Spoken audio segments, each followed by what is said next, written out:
It's a happy day, it's a happy night. Welcome to my channel, please subscribe. Ang palaya po ang aking niluluto. Mapait din lang ang aking niluluto.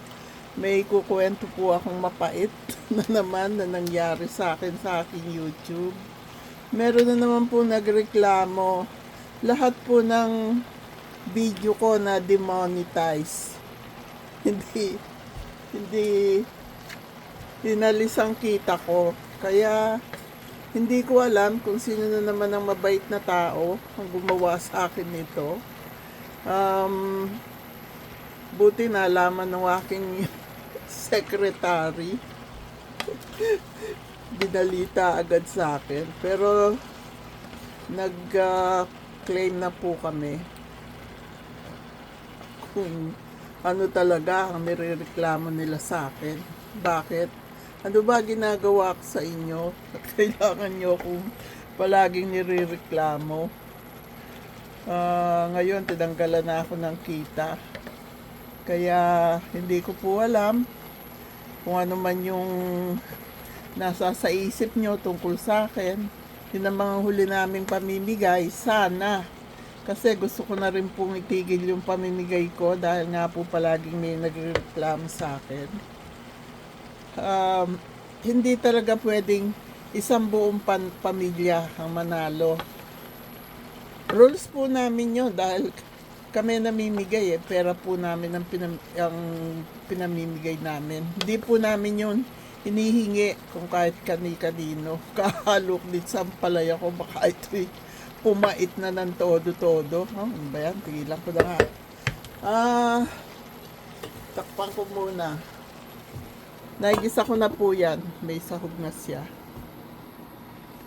Ang kinasasama ng loob ko, ba't palagi ako nirereklamo?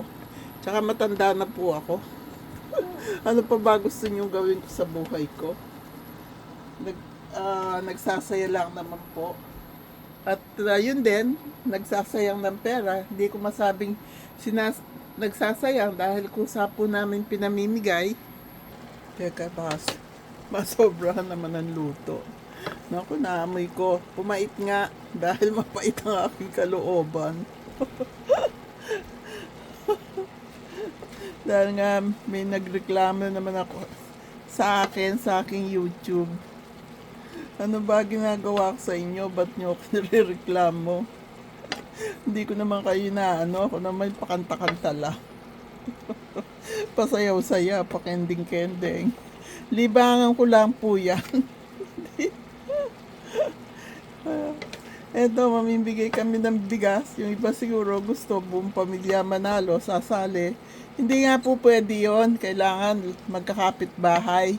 Isa lang ang pwedeng sumali sa isang bahay. Hindi po pwede yung 10 kilo kayo mananalo. Tapos yung 5 kilo sa isang pamilya lang. Hindi nga po pwede yun. Ewan ko, reklamo nyo na ako kung ano gusto nyo. Kaya ako naman